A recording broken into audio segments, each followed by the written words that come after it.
Hello, folks. So, is this working? I hope.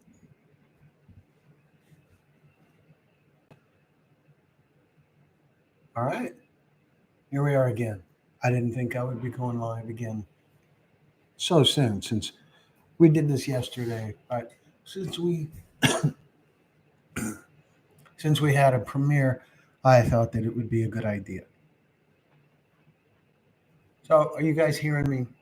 I'm not sure I'm seeing much action on the audio meter here. Hello, Karma. Thanks for joining us. Good to see you here. So, the top urgent things right now are shooting locations in Florida and in South Carolina. I spoke with someone in South Carolina, and I can't find the message. So we're going to be near South Carolina. So if we can go to South Carolina at the same time, that would be a good thing. What's up, B? So in Florida, we're going to be in Pensacola and in Jacksonville. And we're going to be recording stories about fentanyl poisoning, human trafficking, addiction recovery, and domestic violence. So, lighthearted stuff. And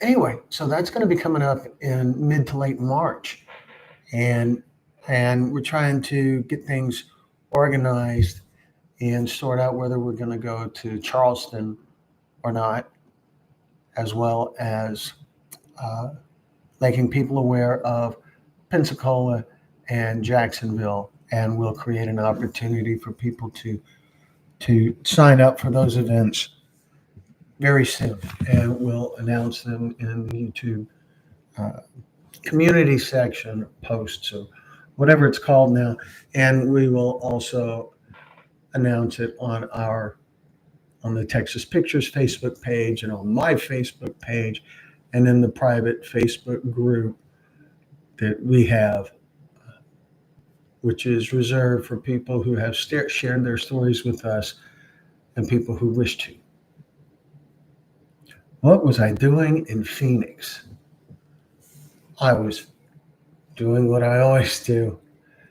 We recorded stories, I want to say 21 stories in Phoenix. Phoenix, that would be Drive 7. So in Phoenix,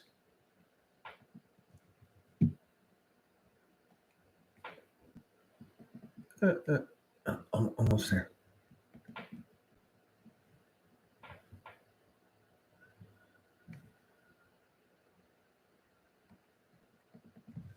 See what happens if we can make use of this little thing again.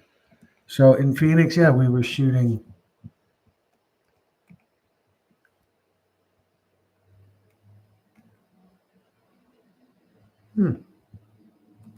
Oh, window. There we go. Okay.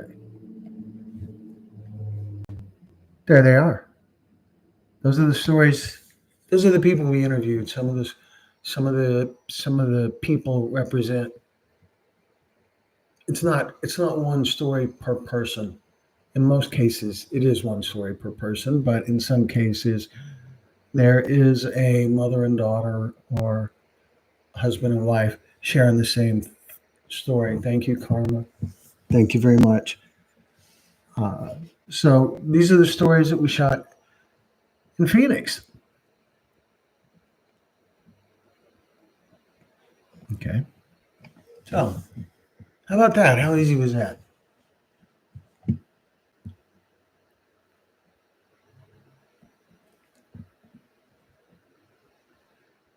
So I wanted to also share with you folks about, and before we get into that, Any questions about the story we just premiered? That story was from Virginia. It's a story that we shot in January when we were in Virginia at the beginning of the year.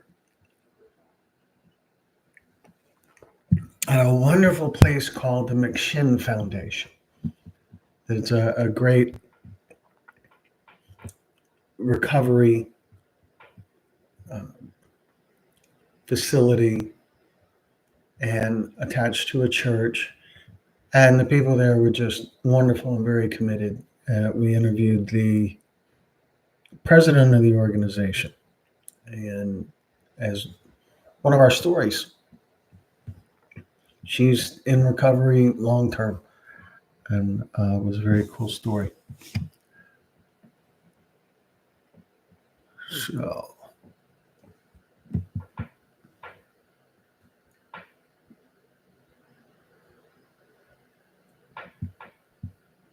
listen to Brenda over here. Brenda, are you here? Yeah, you are here. B, I see your message in the premiere. That's very nice.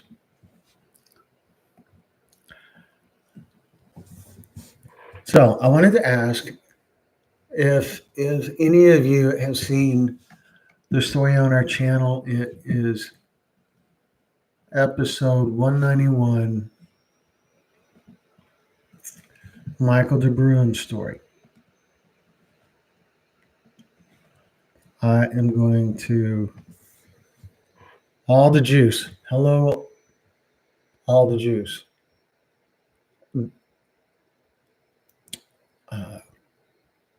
Chelsea, welcome back. Good to see you here again. So, Michael DeBruyn's story, it's a little bit unique because the story involves betrayal by the uncle. It's a powerful story. I'm going to share a link to it with you because I'm confident that the storyteller would appreciate me sharing the link with you. So I just added the link. I don't feel like you need to leave right now to go watch it.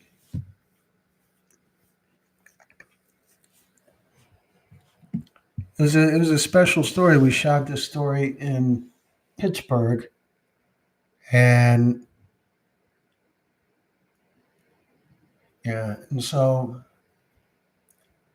and that's where I met Rose. Almost all the storytellers that we meet, I meet them typically just minutes before we begin the interview. And so Rose was very, she was a little nervous at first, but opened up really well. And after the story was published, she was so happy that it was getting so much attention. So I'm going to show you another picture. I'll share a window. Well, this is Rose.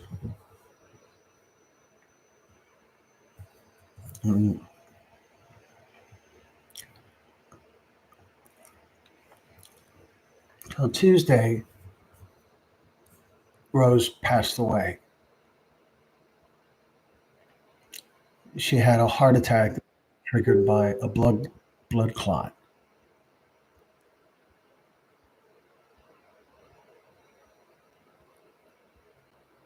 I thank you, Karma.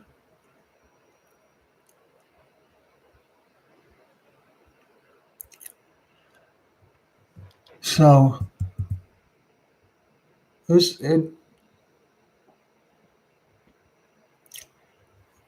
just telling you, the heart attack happened while I was on the road between Albuquerque and Phoenix, and I didn't know, but I remember being on the road and thinking I should check in with her for some reason. I would hear from her regularly once the story was published and she started seeing all of the responses, the positive responses. It was,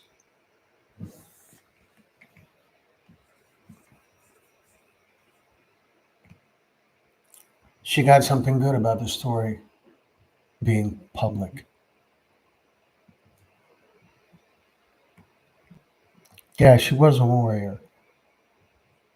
She was she was determined and kindly bossy a little bit, which I appreciated. She was she was a great person, it was rough finding out that she had died.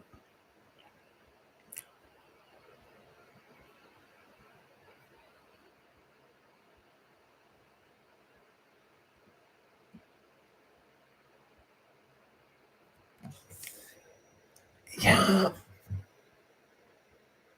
I have in my head that she was in her early 50s, but I don't remember why I have that in my head. But I wanted to share that with you folks because it just seemed like the right thing to do. So if you haven't seen Michael's story, you should watch it. It's different because of this whole uncle thing. But anyway, so so there's that.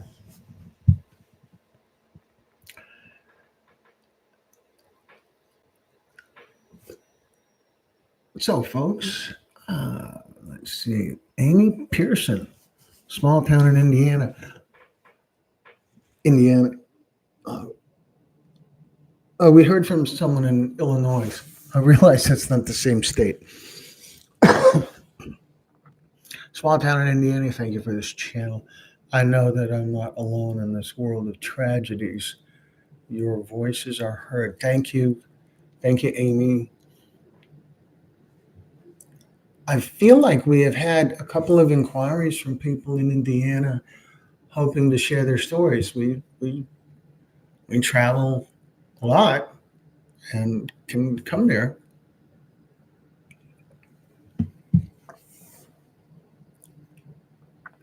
But I appreciate you joining us and being a part of our family here. So, what's going on, folks? Other questions for me?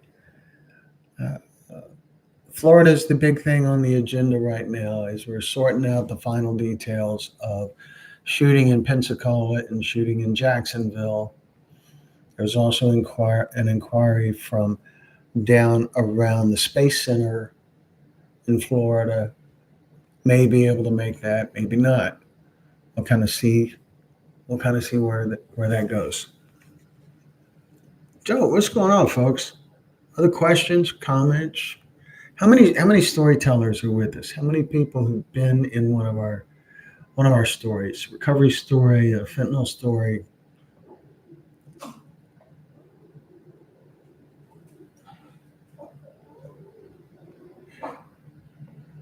Is there parameters as far as what's considered recovered?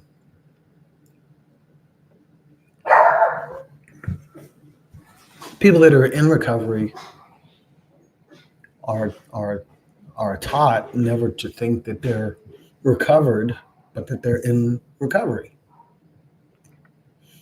So no, there is. Hi, Candace. So no, there is no kind of parameters. There's no application process or anything like that for anyone who shares a story with us. You just have to want to. Uh, I'm sure that eventually, at some point, someone someone will come along with a story that is too far fetched or something that will have to turn someone away, but we haven't turned anyone away yet. And we want to keep it that way.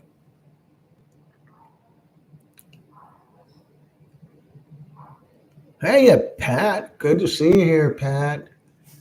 we're talking mainly about Florida right now. We're going to be in Pensacola and Jacksonville, and want to make people aware of that. And you guys, you folks who join us here in these live events and on the chats and during the premieres, you guys are always among the top priority. And any of you that have a story that you wish to share, you should join our private Facebook group. And the only way to do that is to email me, and I'll send you an invitation, or ask someone who's already in the group to send you an invite if you're friends with someone who's already in the group. And those of you who have a fentanyl related experience, you probably know people that are already part of the group. So Karma, I have a question. Is the audio smoothing out any? No idea why it would be acting up, but you know.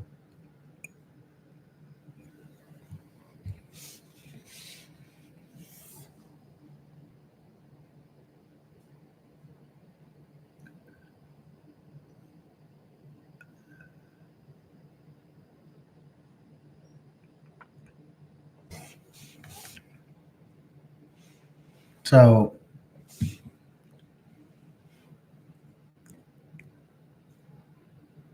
Candace,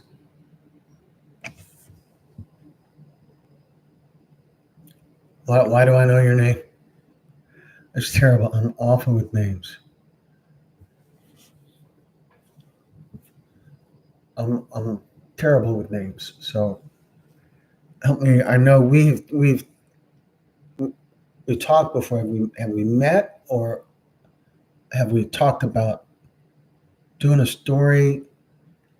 Have you emailed me? Thank you. Thank you. Sorry. We meet a lot of people, and I can, and then aside from meeting a lot of people, some of these names on on YouTube aren't really consistent with the names that people use everywhere in the real world.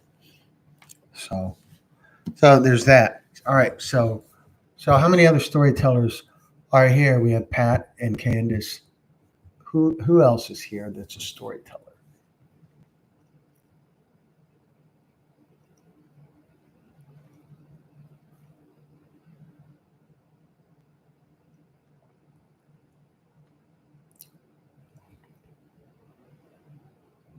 So anyone here who would like to be a part of our Facebook group because you want to share your story, being a part of the group is an easy way to stay current on where we're going to be, as current as possible.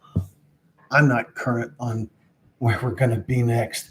I don't think, other than Florida. There's a possibility that we'll be going to Dallas. Don't know about that.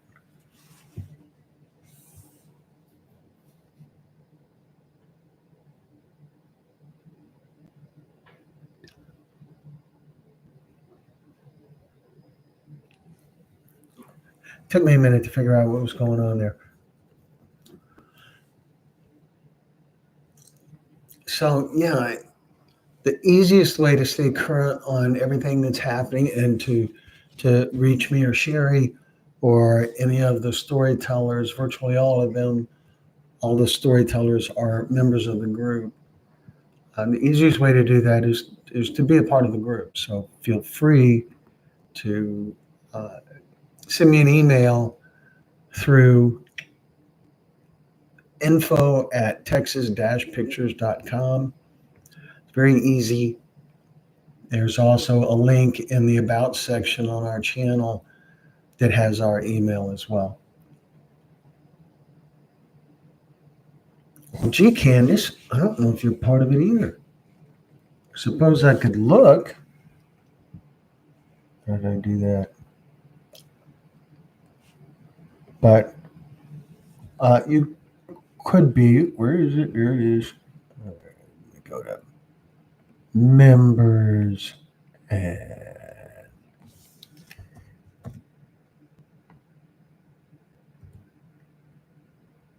no, you're not. You are not a member.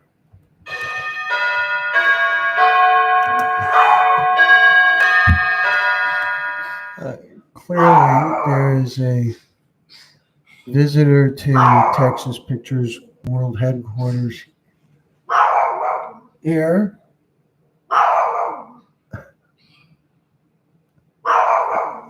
So no, Candace, you are not. Are we?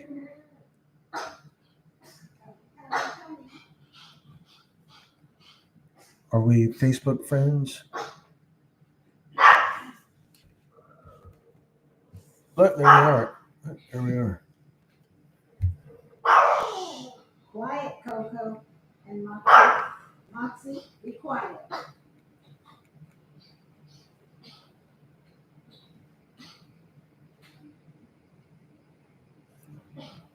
Okay, Candace. Well, I have sent you a friend request, and if you accept the friend request, it's easier to invite you to the groups. To the group. Yeah, yeah. No, it's not a fierce dog at all. It is just a scrappy little dog. It's a wonderful dog, but not particularly fierce. It's about the size of a football. Not that I've ever kicked it, but the fact that it's the size of a football has stuck with me. And so, all right, Candace. So now I can just go here and invite.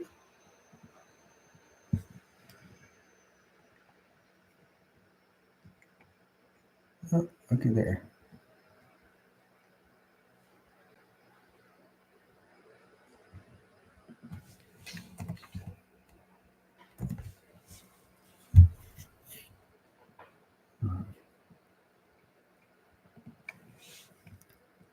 All right. So, gosh, Candace, you should have received an invite and should be with us now. So, who else will join us? Coco the dog is 2 pounds of pure glory. Valentine's Day is a week from tomorrow. I'll be done shopping for Miss Sherry. Uh,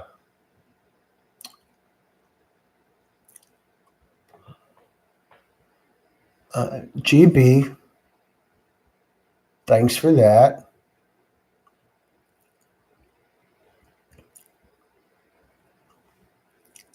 See, I can't really answer that question because she'll see this. In general, my feeling toward Valentine's Day through most of my life has been, oh, it's a very irritating holiday because it is profoundly one-sided. Because men are, this is going to get fun here. Men are far more romantic than women are.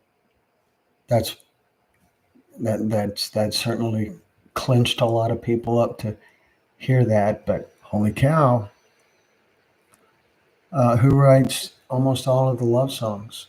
Who who creates almost all of the romantic comedies, all the love stories, all the poetry about love, all the monuments to love, like the Taj Mahal? Who does all that? All right, guys, let's hear it.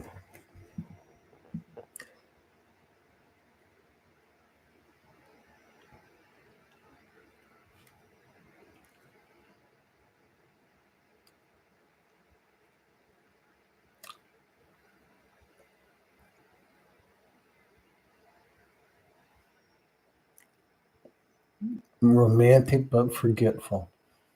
Okay. So, but yeah, I have given thought to Valentine's Day, and I have a plan, and no one on any kind of social media is ever going to hear about it. But it's a good one. Little Poot's Life. Okay, I don't remember this name before Little Poot. Uh, First time joining us? Yeah.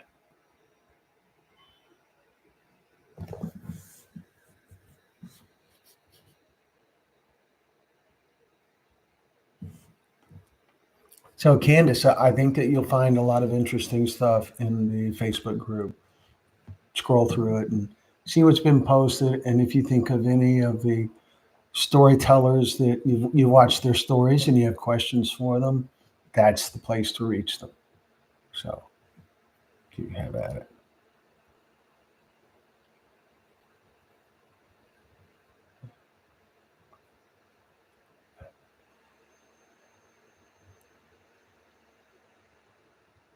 Well, I'm glad you're able to be part of the group. So this one is going to be a little bit shorter than usual. I mainly just wanted to be here to talk about the premiere, and then to talk about what is that? Is there some weird hair thing going on? I don't know. And then to talk about Rose and my lives are better than an AA meeting. Wow, wow, that's some kind of big victory. I've been to some AA meetings, and I've been to some Al-Anon meetings. I've been to a few AA meetings just as a guest, as a quiet observer, and really appreciate the things that I learned each time I went. Karen, too many people under tragic circumstances. I'm not a storyteller. I just follow the documentary series. And I appreciate you following, Karen. I appreciate your involvement and dedication in bringing awareness and education to the fentanyl. Yeah, we are on this. We are in the fight for as long as there's a fight. We are also we also do stories about addiction recovery, Karen. We also do stories about addiction recovery and human trafficking. And we're starting a series on domestic violence. We shot our first story about domestic violence in Phoenix uh, a week ago. So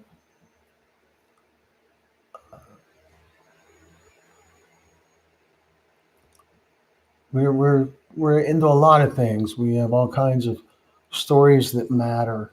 That's really our only criteria, our only filter is that it needs to be stories that matter.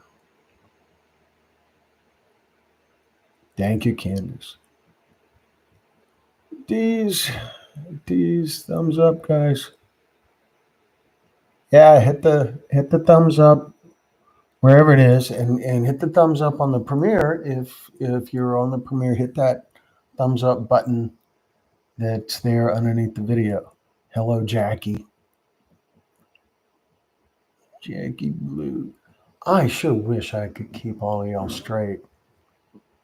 I recognize the names, and once we start talking, it starts coming back to me. But holy cow, I meet so many people now. Ruby, thank you for joining us from Portland. Uh, I appreciate that very much. We've been talking about going to Portland for stories.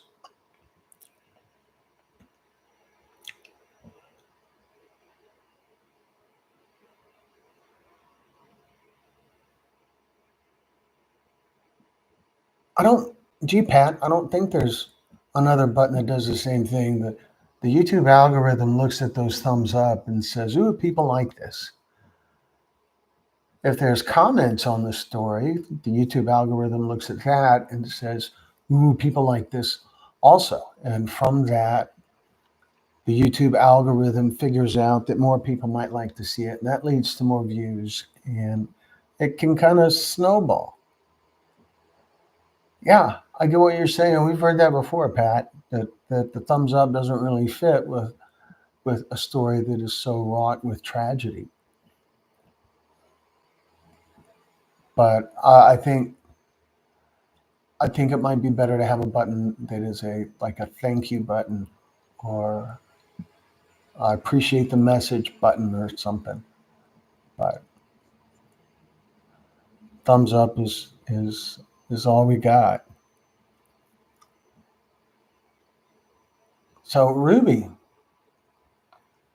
yeah, we're talking about trying to go to Portland, Oregon sometime, maybe like late summer.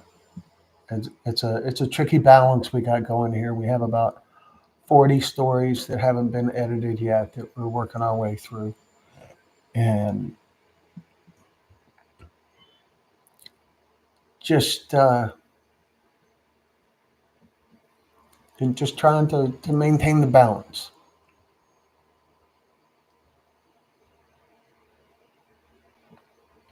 Yes, Karen. There's a lot of overlap that we see with human trafficking and with addiction and with fentanyl poisoning and domestic violence for that matter. There's connections. We have several stories that are listed in the fentanyl poisoning playlist and are also listed in an addiction recovery playlist.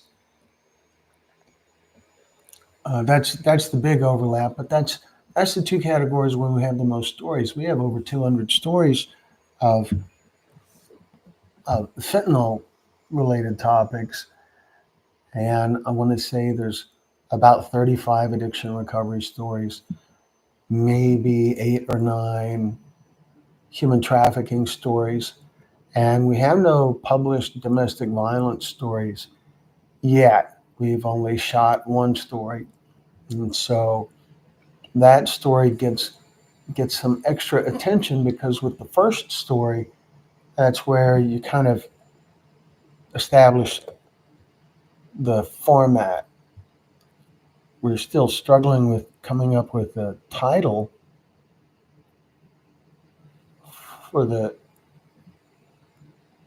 domestic violence series, something other than just domestic violence. Like the title for our human trafficking series is called Trafficking in America. The fentanyl series is the fentanyl poisoning series. And that's important because that's an important keyword to have fentanyl in there. So still sorting all that out. Oh wow, look at all those thumbs. That's like a rainbow coalition of thumbs. Very good, Brenda. B. So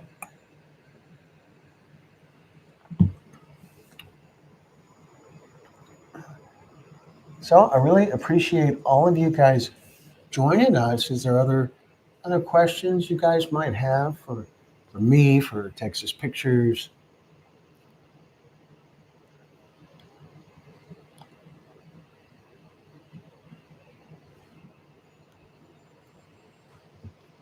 Yeah,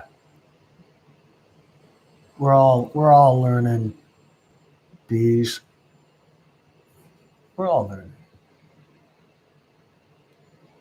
Everybody grows when you share a story. So, we're all learning. I learn from every storyteller I meet. I learn and grow.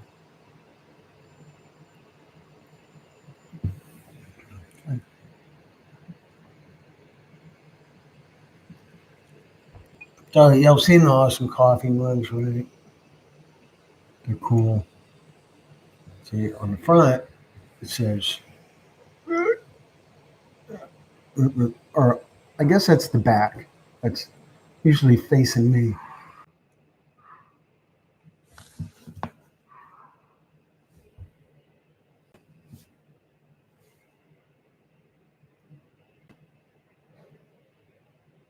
Yeah, I love the mug too, Deez. I told you about how easy it is to keep clean, right? I think I told you all that before. It seems like you were there for that. I used to have a white mug. This one stays clean so much easier.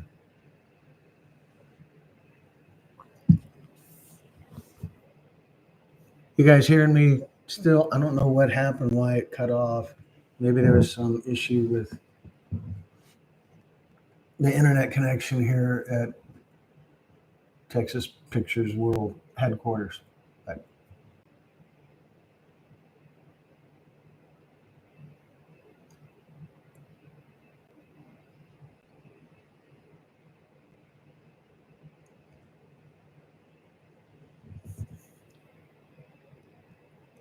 exit out of the chat and reboot the live, and you'll see the live.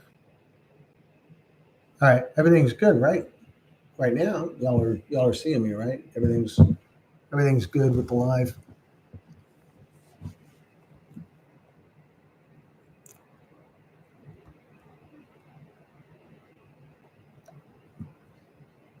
Yeah, the screen just went black, and then came back. Go out and come back in. Well, actually, it went black, and then some sort of YouTube screen came up that I'd never seen before, but the chat was still there, and there was a button that said reconnect, and so I just hit that button, and here we are. Great now. I don't know. Great might be a little bit of overkill, but thanks.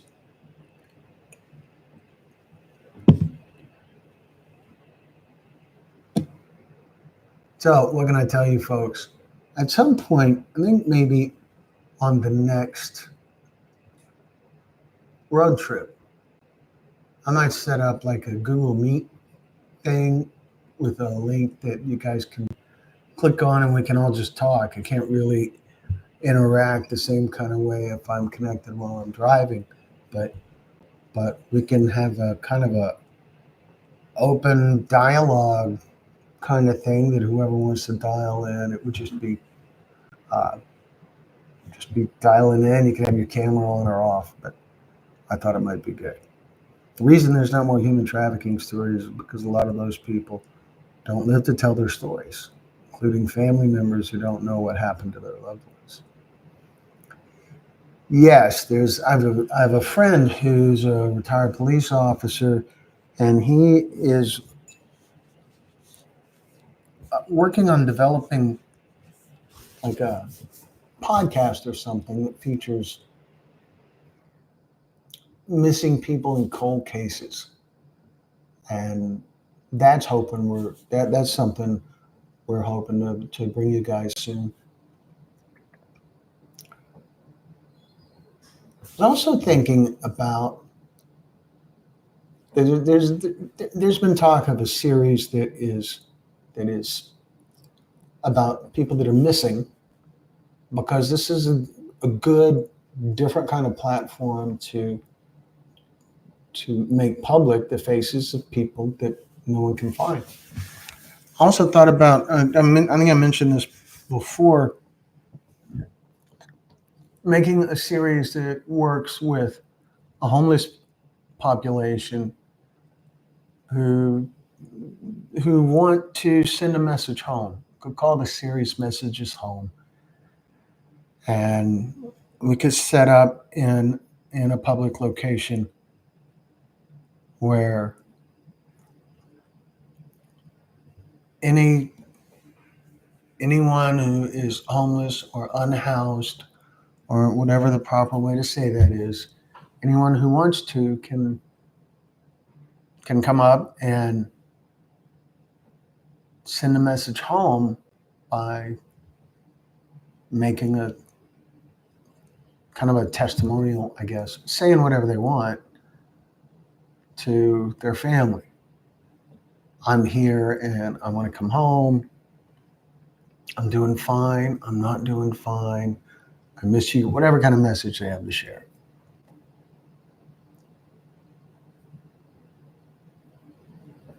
Yes, the human trafficking thing. It is. We're we're talking with an organ. We're just the hardest part is that we're spread pretty thin now, and keeping up with the editing is a real challenge. But yes, we are working on bringing bringing more human trafficking stories to our channel.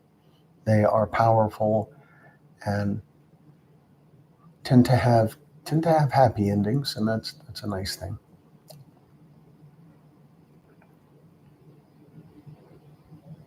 Yes, Karma, it is more than sex work. There's certainly plenty of trafficking that is sex work, and there's a kind of a gray area, I believe, where it's trafficking or some other sort of coercion, but still fits within that general trafficking definition. And there is held as slaves, usually migrants. Yes, there's certainly that as well. Thing is, with the trafficking stories, typically anyone that we're able to do a story with is going to be someone who's gotten out of it so far. So we are gonna bring more human trafficking stories soon, and hopefully more domestic violence stories soon. We will have a domestic violence story published in the next. Thank you, Jules. Thank you very much. So grateful for that. It means a lot. So regardless of what other stories that we go into, we are totally committed to the fentanyl stories.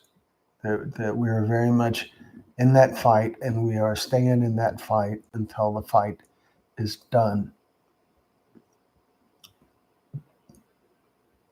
no matter what that looks like.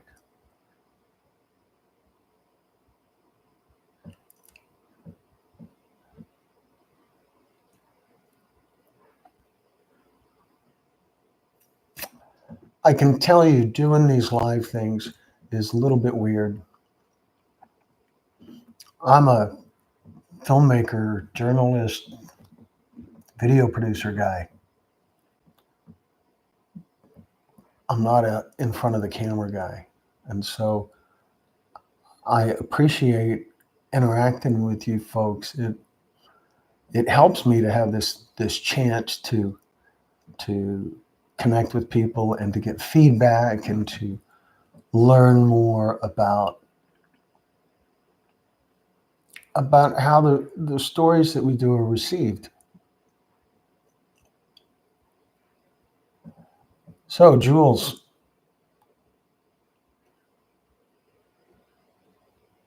thank you, Dee. Jules, do I know you? Uh, have we met? Uh, where are you at? Whatever. Uh, see that?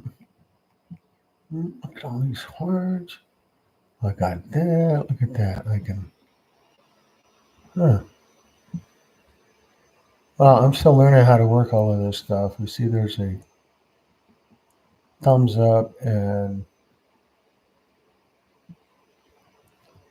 I gave it a heart. That's cool. I didn't know I could do that until just now, but I see there was a place for Texas Pictures heart.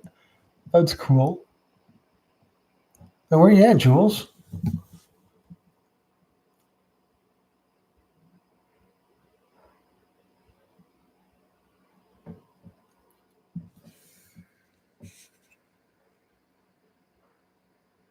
Okay. I'm paying attention. So Oregon, we do want to get to Oregon. I feel like there's a lot of stories in Oregon. We hear from people in Oregon a lot. So we're hoping to find a an event coordinator in Oregon to help us coordinate something there. Probably Portland, just because that's what comes to mind most. We hear there's some rough stories coming out of Portland about how bad it is on some of the streets, and so we'll see.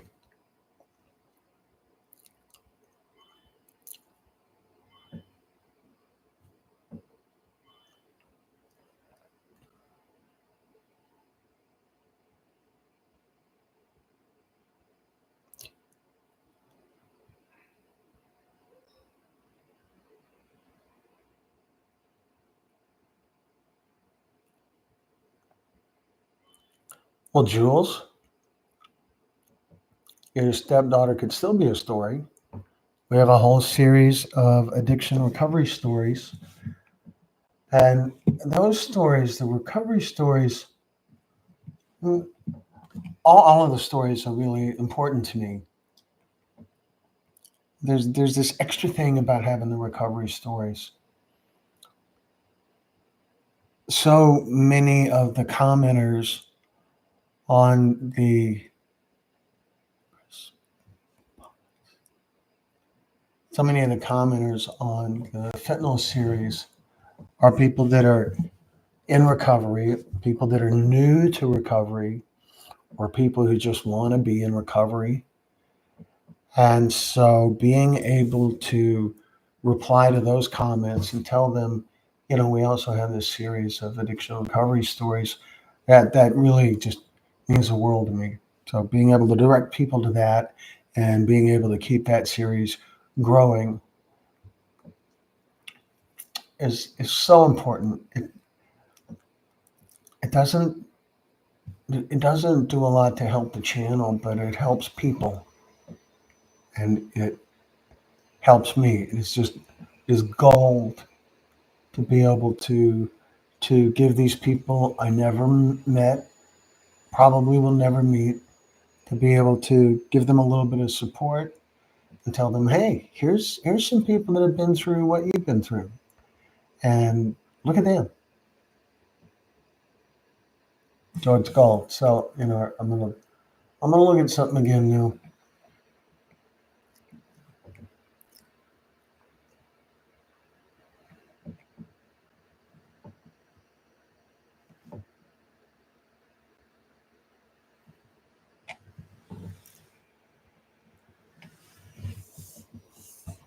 Okay, our addiction recovery series shows to have 33 stories in it right now. I feel like there might be a couple that I just haven't put into the series playlist yet that I just missed it. Tekla, hey there. Good to see you here. Glad you could join us.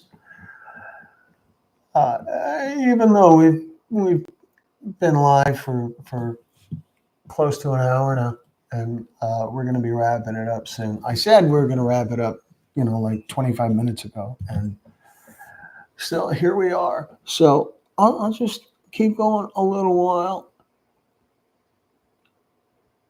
and we've got another storyteller. I wish. Does anybody know if there is a way we can, within YouTube, give storytellers a special badge?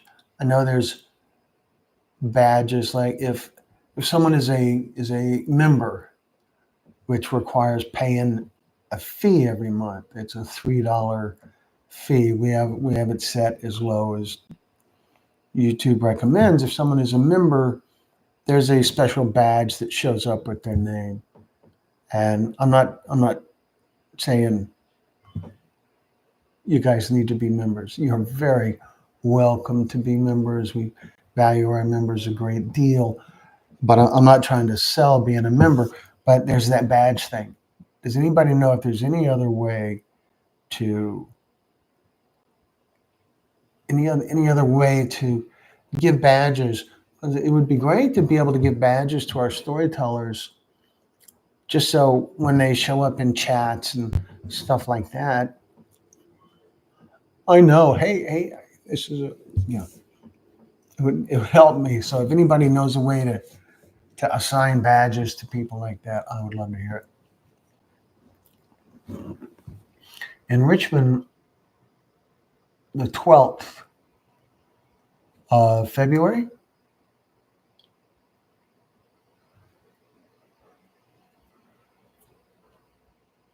Chris,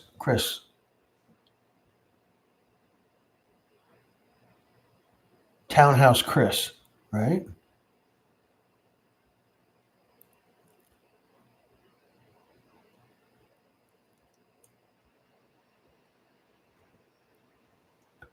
I can't tell you how proud I am of myself for remembering that. So, dun, dun, dun, dun, dun, look at that go. So, what other kind of questions would anyone like to ask Texas Pictures or ask me? I am here and just hanging out a little while longer. Anything?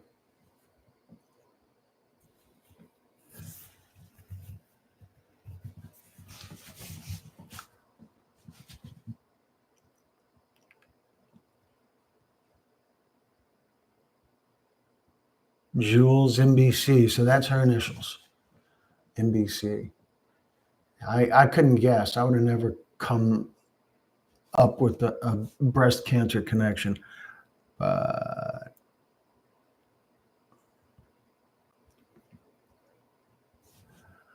Yeah, Jules, we have kind of thought about that. I don't have a loss to fentanyl yet, but with all of this work,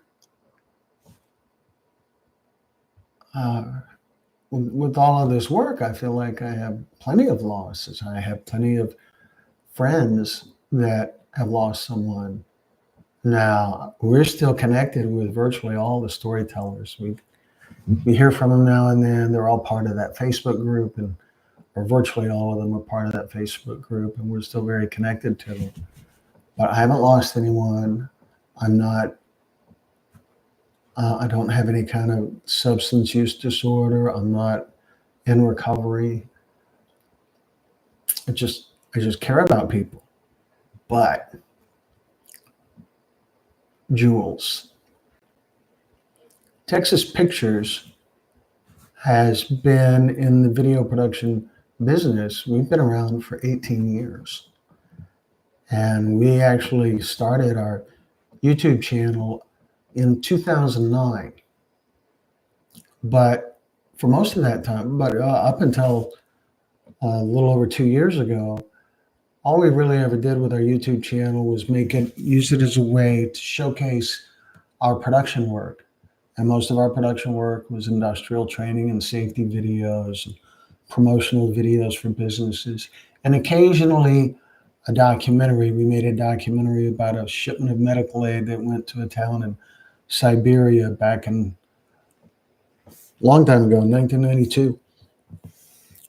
And we made a documentary about the impact of seismic exploration on public lands in the mid 2000s. We did that. And then a couple of documentaries about DWI and a couple of other projects with the Houston Police Department, some training material for them. And in the course of doing that,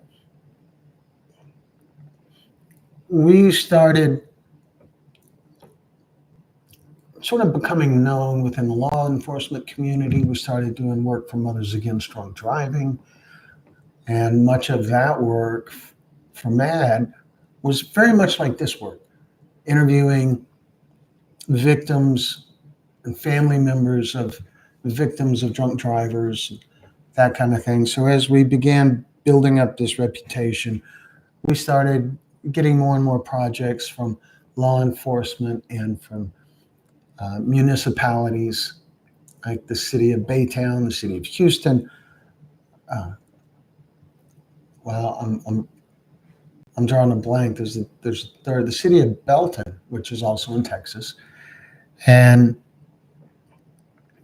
several law enforcement agencies. And so, a little over 2 years ago, the DEA hired us to create stories like this at a family summit that happened in November of 2022. And there at that summit, we created the first 14 or 15 stories in the series. They're basically the same format that they are now. We developed a special way of interviewing people where they're able to look directly at the audience, look directly at the camera without even being able to see the camera. And we've stuck with that throughout the whole time. So anyway, so after we created that first set of stories, we put them on our channel and they took off. Before the fentanyl poisoning series began, we'd had a YouTube channel for, I believe, 12 years. And during that 12 years, we managed to accumulate about 1,600 subscribers. And at the time, I thought that was a lot. Not so much anymore. Right now, we're over 166,000 subscribers, and our channel averages over 1 million views a month. And that is mainly because of the fentanyl poisoning series. The lion's share of that is because of the fentanyl series. And once we started posting those, our channel started getting tons of attention. And so we kept doing it. Felt like we had to keep doing it, like it was important. So that's really the whole story. We kind of just initially stumbled into it. And once we started doing these stories, just couldn't stop. Thank you, Dees. Thank you, Dion. Let me. What came first, the chicken or the egg? I started doing video production work in 1988 for an oil field service company in Houston.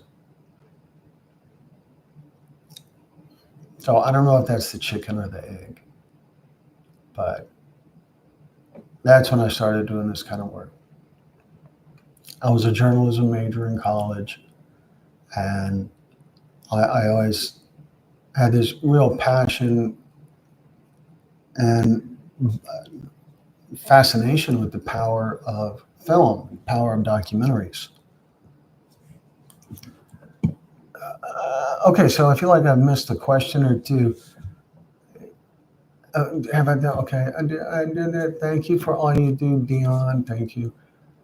I think that's a great idea. What do you do to unwind and recharge?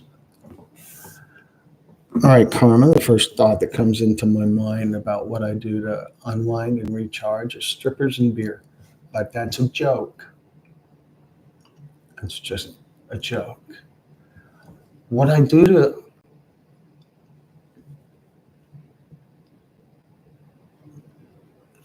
I don't know. I don't feel like I need to unwind. I probably need to make more personal time, spend time, watching a movie or going to the beach or stuff like that. My wife and I do go on quite a few cruises, And those are awesome. Those are great unwind and recharge kind of thing. But there's a great recharge out of uh, out of making these stories. There's a recharge every time a story goes public and people start watching it, and it starts getting views. It starts reaching people, and it starts giving the storyteller some comfort, some opportunity to draw a little bit of value of this terrible loss that they've endured and are still enduring. That's a great unwind thing for me. That's a great reward and recharge thing for me. So, okay. You're an angel on earth for letting us tell our stories and helping others. Definitely part of the. Well, thank you, Tekla. Gosh,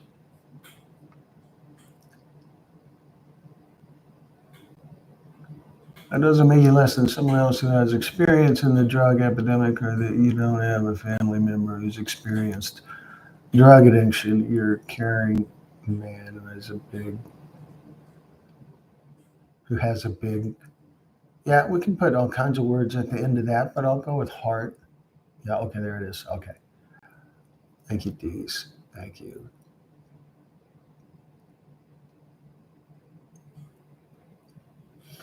I feel like okay, I can. Yeah, Dees. It's just a joke, but it's a joke I turn to often. Uh,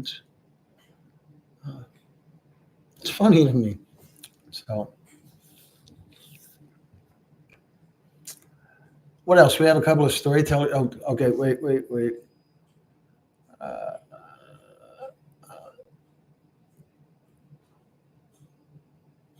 oh, Dees, you have no idea. So, Tekla, maybe you remember, or any of the storytellers that are here, any of the female storytellers, anyway. One joke that I make a lot at the beginning of interviews, to kind of help break the ice and uh, put the storyteller at ease. I'll take them to the spot where they sit down, and I'll ask them, "So, are you nervous?" And the typical answer that I get is a little bit. So I'll ask the storyteller, "Are you nervous?" And she will answer a little bit or something along those lines. And then my response is there any storyteller here who can tell what my answer is? Tekla, do you remember that conversation? I don't remember for sure that it happened when we interviewed you, but it's a good go-to. Do you remember any storytellers that are here? Remember? It's okay if you don't. So I will ask, "Are you nervous?" And and the storyteller would typically say, "A little bit." And my answer and my answer is usually, "Yeah, I have that effect on chicks." And that makes them laugh.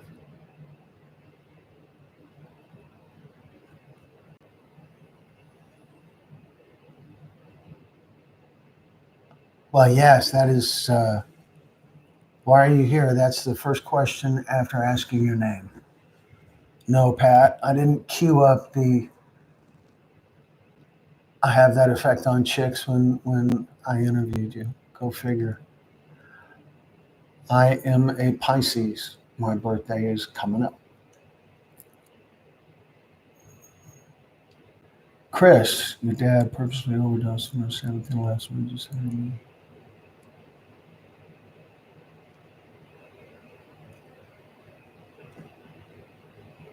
That's that's rough, Chris.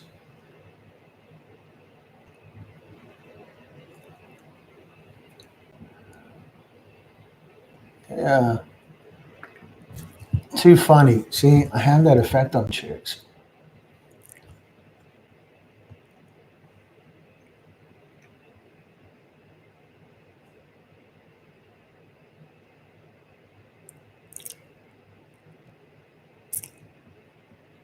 So, Chris, it's a cool community here, isn't it?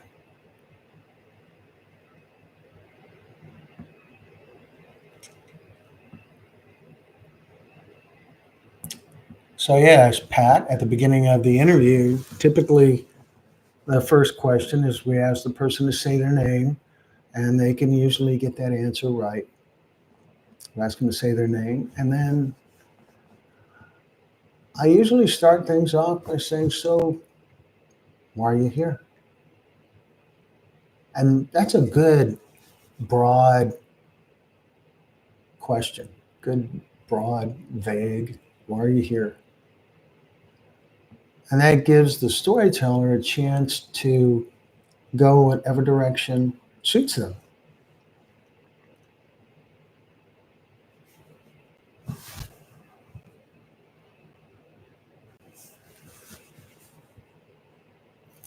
Thank you, Dees. I appreciate that. Here's you guys. One more thing about the yes about the unwinding. I was one time I was interviewed on a local news station about a documentary we made about a police officer who's killed by a drunk driver. And that story, in fact, I'm going to share that story because it is a neglected story. It's a story that we created in,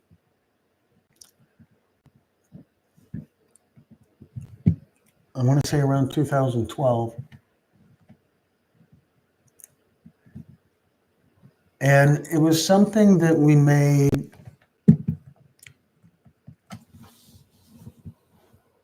for free. Just because when I heard the story, I thought it was powerful.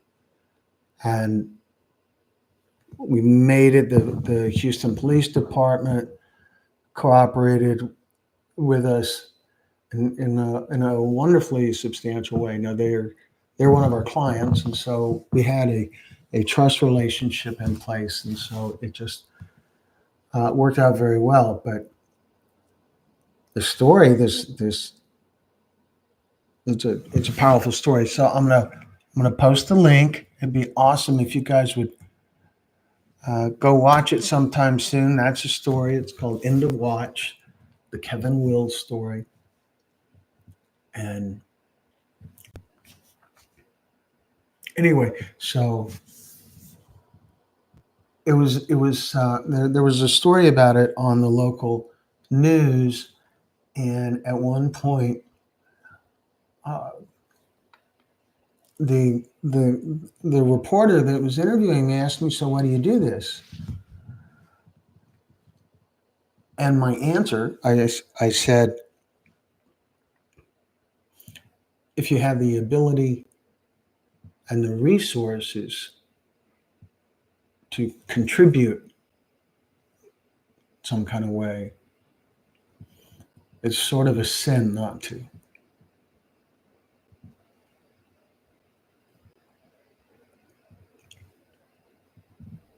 And so when I said that in my head, I'm thinking, holy cow, that was brilliant.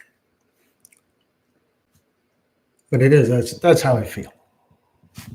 All right. So please, folks, go have a look at the End of Watch story. It is uh, there's a lot of work, and and it's so important. We had an actual premiere of that story, 12, 13 years ago. And the premiere was at the police department, and the audience was all pretty much officers, command staff, spouses, and Kevin Will's widow was there. And and after it was over, she hugged me, and it was really cool. Thank you, Stacy. Good to see you here, Stacy. Thank you for your email. We'll eventually reply. We'll get back to you soon. Yeah. So, yeah, the Kevin Will story, that was a really big one to me. It's won a lot of awards. There's a poster of it up on the wall behind the camera here, and yeah, it's been in quite a few film festivals and stuff. So that's kind of cool.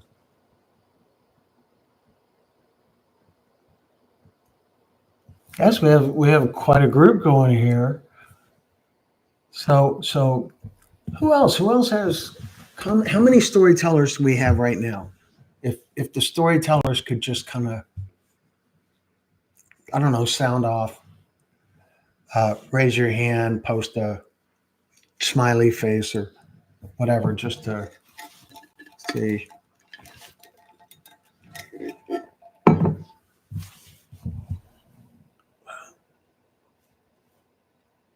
There's one, there's two.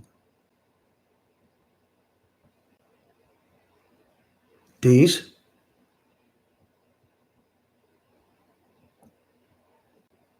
Yes.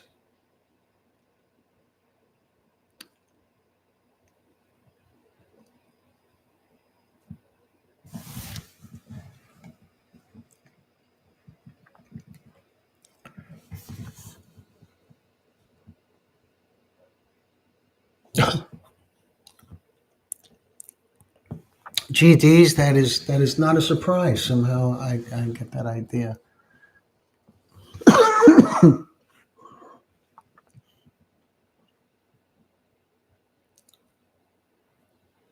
Yes, Julian.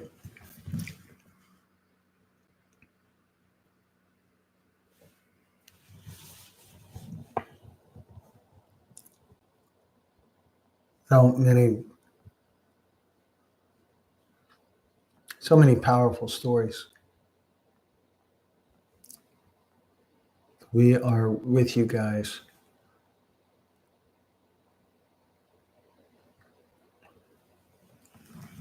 All right, so back to the back to what we started with. Storytellers help save my life.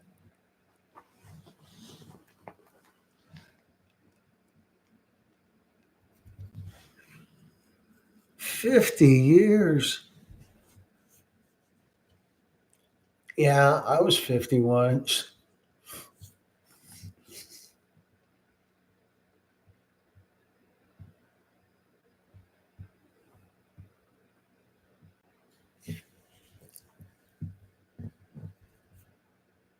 It's weird how less and less common it is for me to not be the oldest guy in the room.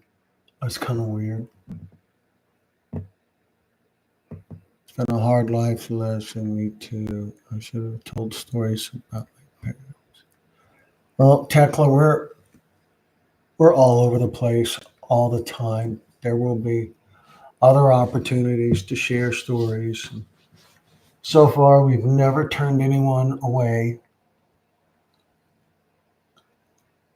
And I plan to keep it that way just as long as I can.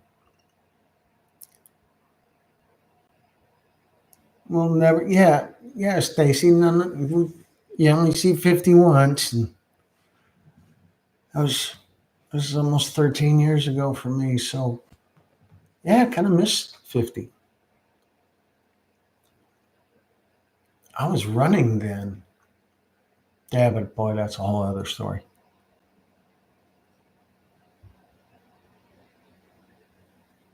It's weird to think back that far.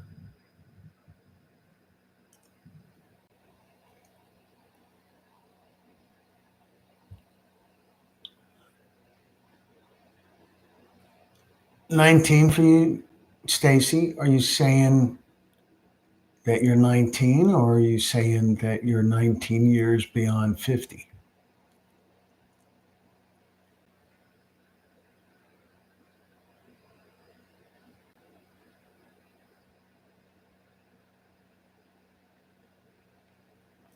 Golly, Stacy, you seem kind of spunky. Appreciate you showing up for these chats. Really appreciate your email. And Dees, you're killing me, Dees. I managed to let that joke opportunity go.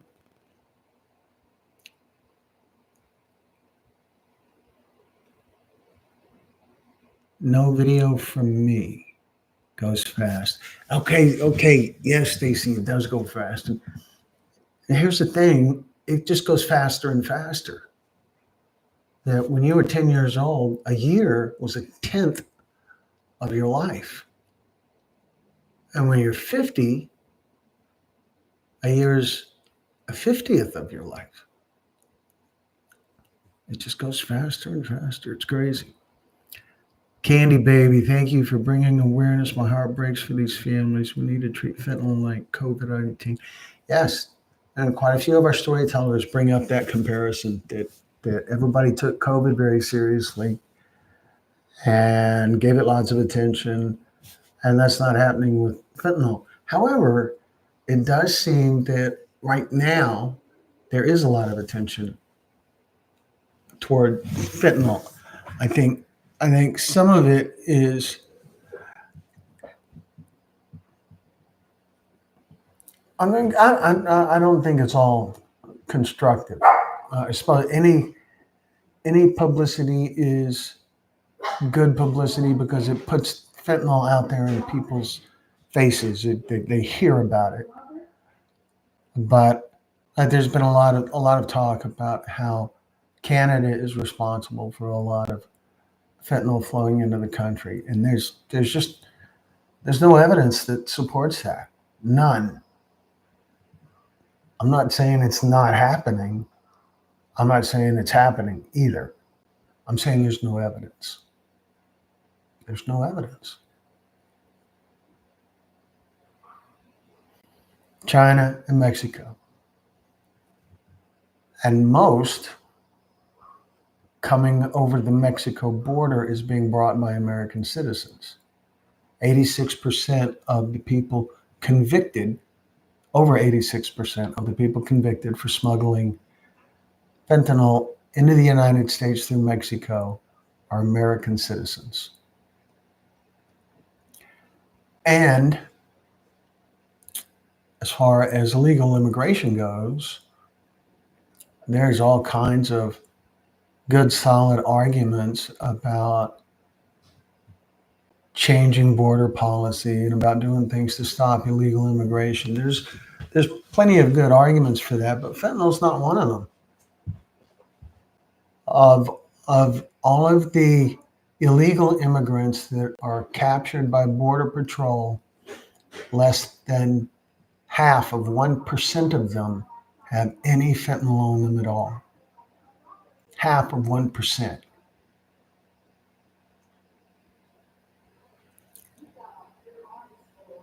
Cartels, yes, the cartels seem like just an insane problem to me. It is another government. It's like a government force. Mental illness and substance abuse is still stigmatized in a society that values self-worth. Yes, karma. Mental illness is another topic that we've been looking at. It's a challenging topic because it's so diverse.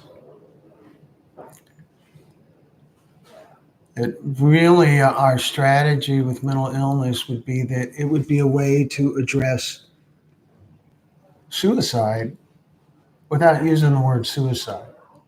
Because if you use that word, see, I've already said it twice. I got to be careful now. If you use that word, it draws a lot of attention from YouTube, a lot of critical attention, and makes restrictions likely.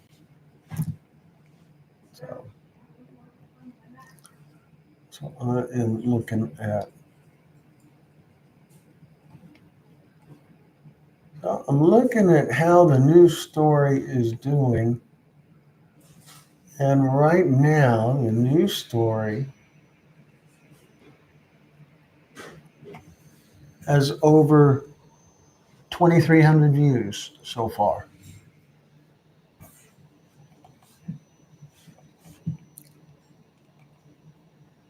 I have a schizophrenic brother, and it is so sad. He's been through so.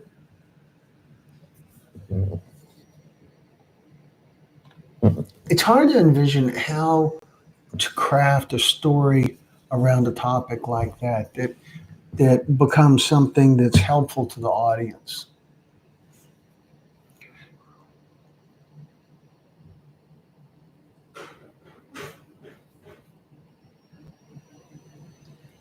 Yes, Candy, you do.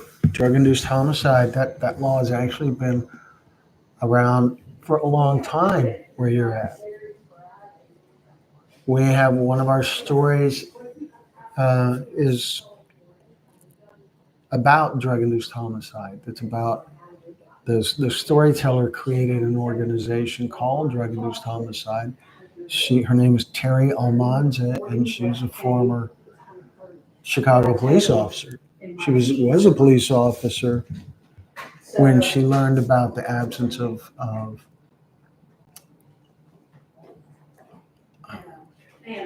enforcement for that law. But in some months, like 1 month, I did make $1,000.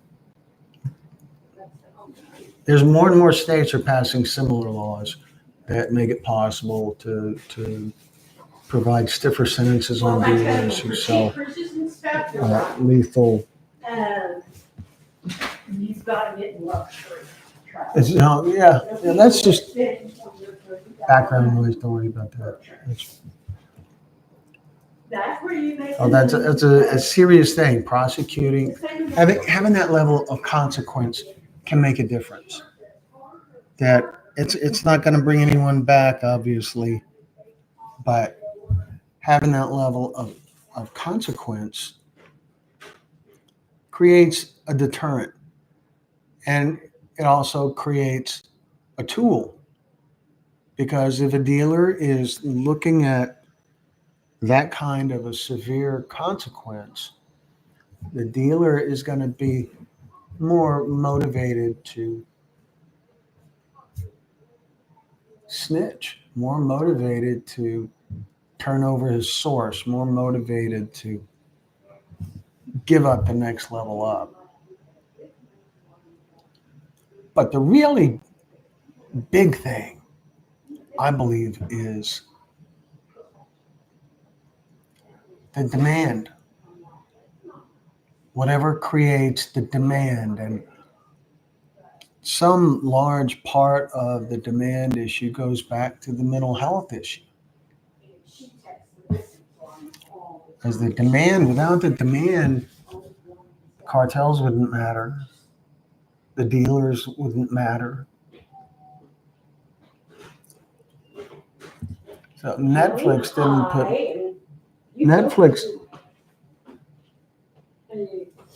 Blockbuster out of business by going after the studios that create the movies that Blockbuster rented.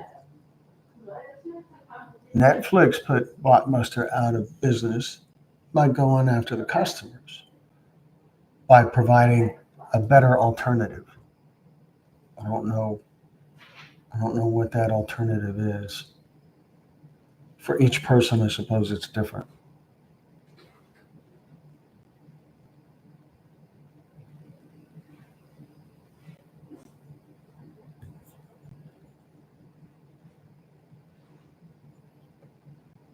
Yes, Dee's. She is. She's wonderful. She is. She makes everything happen. She's the hand that rocks the cradle around here, around, you know, Texas Pictures World Headquarters.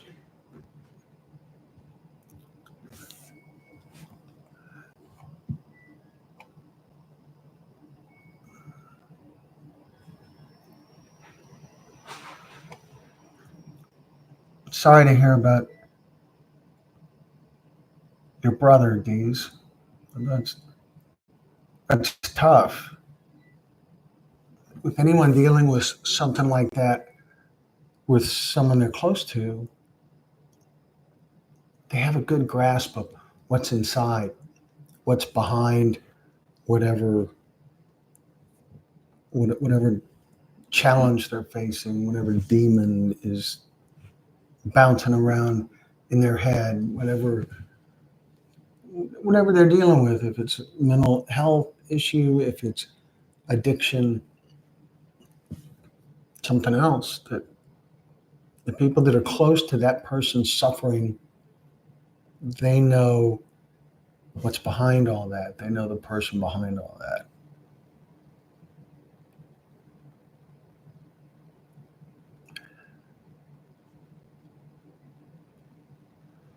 My dynamic with her.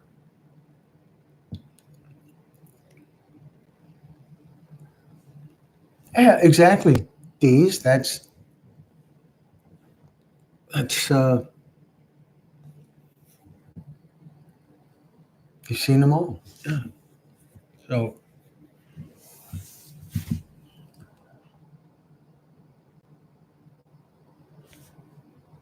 So Dees, what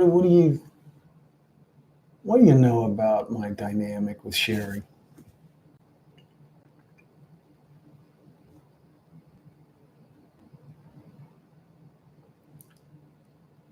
Good job.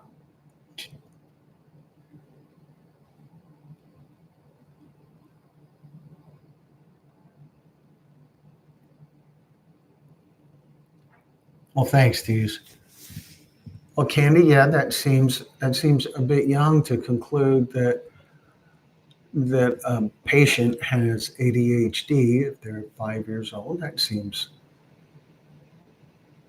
like a stretch. How do we tell that story? We need we need people like school nurses who can talk on camera, and they can't. So who can? Other doctors could. But that seems like a challenge.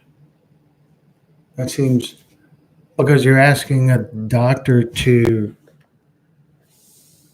betray his peers in a public forum, and nobody likes to do that. And uh,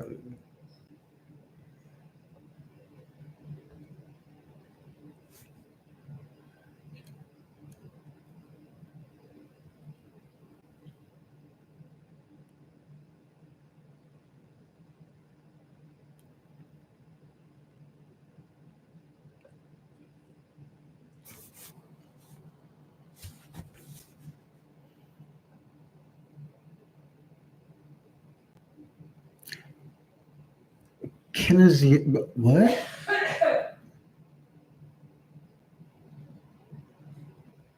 Doctors make a lifelong patient when they diagnose someone with ADD or any other mental disorder.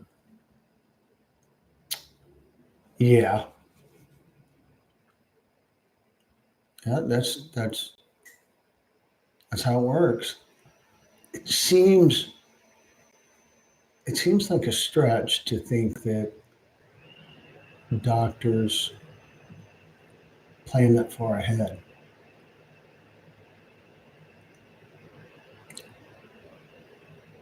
there's all the other is that there's a lot of drugs out there.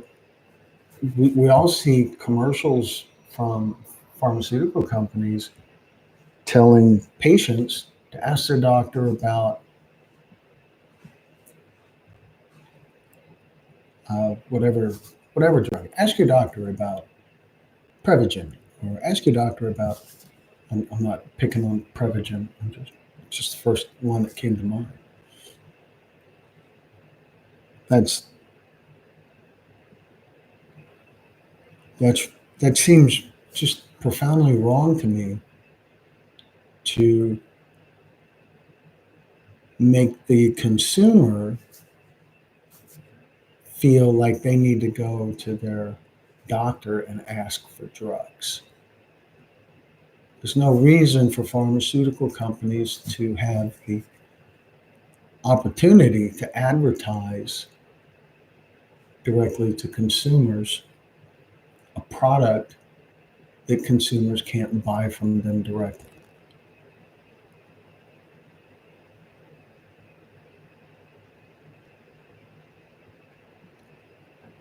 Yeah, see, Tekla, we have to to do a story about that. We have to have people who know, people who are in the system, some kind of a school nurse, a retired school nurse, a doctor, someone like that who can say from informed certainty what's happened.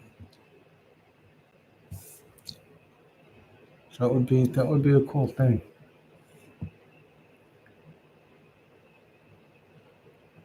But such a challenge to find someone open to that. If any of you guys know anyone who might be open to it, please feel free to have them contact us. Our email is in our About section on our channel. I keep looking at this cup, like more coffee is going to magically appear in it. Oh, I got this.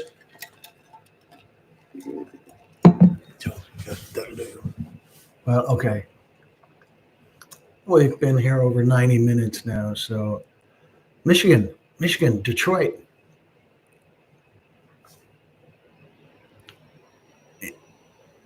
And I just call you Mimi. How about that? I see Mimi in your name. We don't have Michigan on the schedule. There is. It's likely we're going to be in Connecticut or Massachusetts sometime by the end of summer. And we could maybe roll Detroit into the same thing. The catch with any location we go to is that there needs to be enough stories there to keep us busy for a couple of days, so that we bring home enough stories to edit and publish to kind of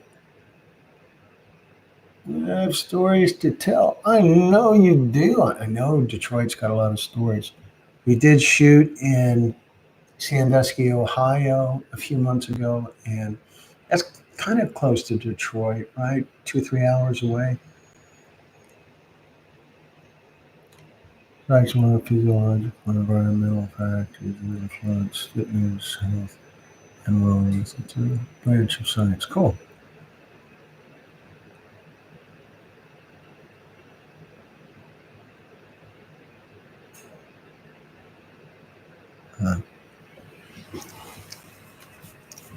So I just feel like I should just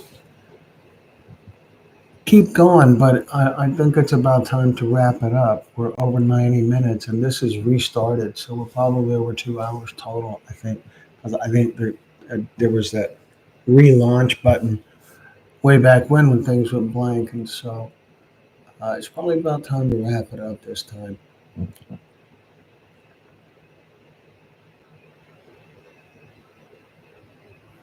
So, but who was it? D Mend. I don't know that I've seen that name before. Mimi we can come to Michigan. Sorry. We can come to Michigan. And we need a local storyteller or a local event coordinator who can help us find a location to shoot interviews and help us find stories to record. People who, not just people who are willing to share their story. It's important that the people we talk to want to share their story. And so the big challenge is finding a location and then getting us there. But if you can find a location and help us find stories to keep us busy for 2 days or 3 days, then we can come there. We don't charge anything. We don't pay anything, and we can make it happen. We have a page on our website that is for coordinating what we call is a storytelling summit.